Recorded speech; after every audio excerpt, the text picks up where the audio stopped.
in out the bendo like it's hopscotch. My nigga in the kitchen and he whipping in. Greetings everyone, caledTV here, and we are back again with another review on previous products released by Rakk Gears. This is to show everyone how the product stood up over the past years and give you an idea whether or not you'd cop this product in our present date. Let's get this review started. This is the Rakk Alkus RGB gaming mouse.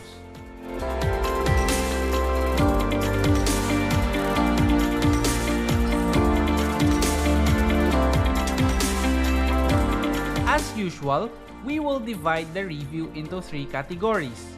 We have the price range and packaging, build of the mouse, and our final decision.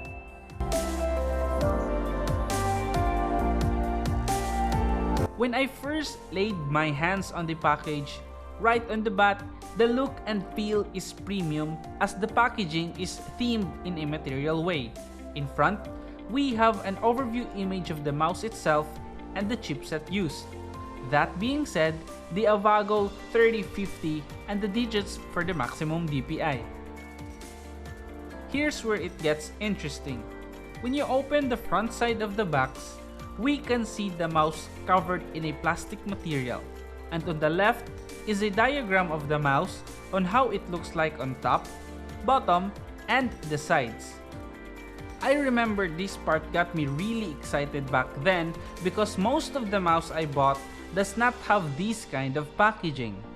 At the back, we have the specifications of the mouse and then information on how this mouse fits well for claw grip and palm grip users. Inside the box, we have a single-page user manual which contains information such as product overview, the chipset, the color modes and specifications, and the mouse itself. And attached to it is a non-braided USB cable with a length of 1.8 meters. I do think this is enough for every setup. Moreover, the USB tip is not gold-plated. The mouse looks clean and minimal and not like those usual RGB gaming mouse out there which looks like Optimus Prime's homie. You know what I mean. The design of the mouse is great with the Rakk logo on top and fits my hand perfectly. And again, as shown on the front of the packaging, it fits the claw or the palm grip.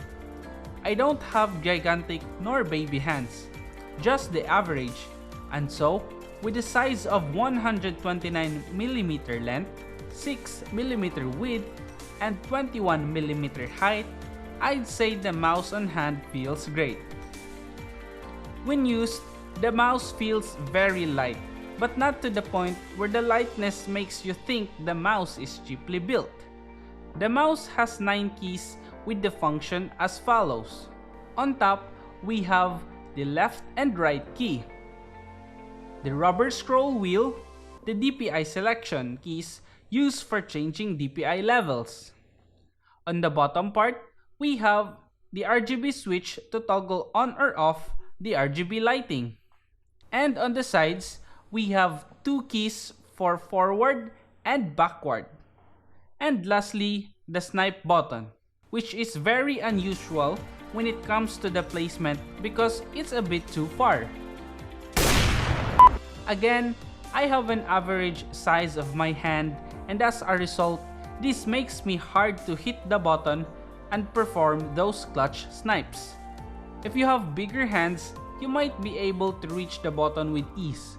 The Rakk Alkus comes with the Avago 3050 optical sensor, which for me and other enthusiasts would describe it a decent entry-level sensor. It performs good in most aspects, but it doesn't have a super high tracking speed, so it's easy to spin out. The lift-off distance is at 3.5mm, which is very low, so if you are a player who is used in low sensitivity mouse, then you might be having a hard time on this one. Personally, I didn't have any issues with it since I don't usually lift my mouse in a high distance when gaming even if the situation gets intense, and by that I mean very toxic. And so, if you like playing FPS kind of games, then you might want to adjust or consider browsing for another Rakk Gear mouse. And by the way, this is not a sponsored video. The mouse has 6 resolutions when it comes to DPI level, from 500 to 4000, and the report rate is marked at 125 to 1000 Hz. Like other Rakk Gear products, this mouse comes with a software which can be used for changing DPI levels, macro key settings, and selecting RGB lighting modes. Each DPI level can be assigned with a specific color which reflects on the Rakk logo on top. Here are the lighting modes.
So how is the Rakk Alkus holding up for the past year?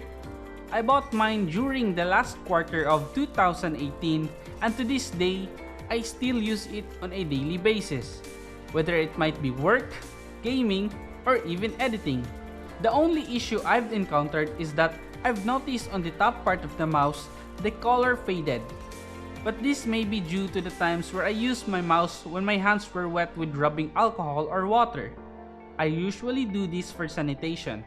Nevertheless, the mouse did and is doing great, and I know will do great in the future. For our final verdict, I highly recommend this mouse since it does very well in gaming and when used on a daily basis.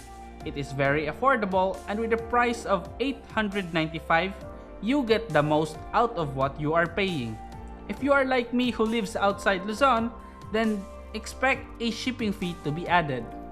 That's it guys, I hope this gave you an information on how the mouse performed, tested in the past months, and how it was been doing.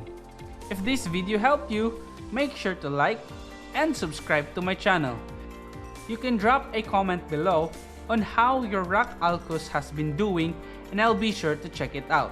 This has been caledTV. See you on the next episode.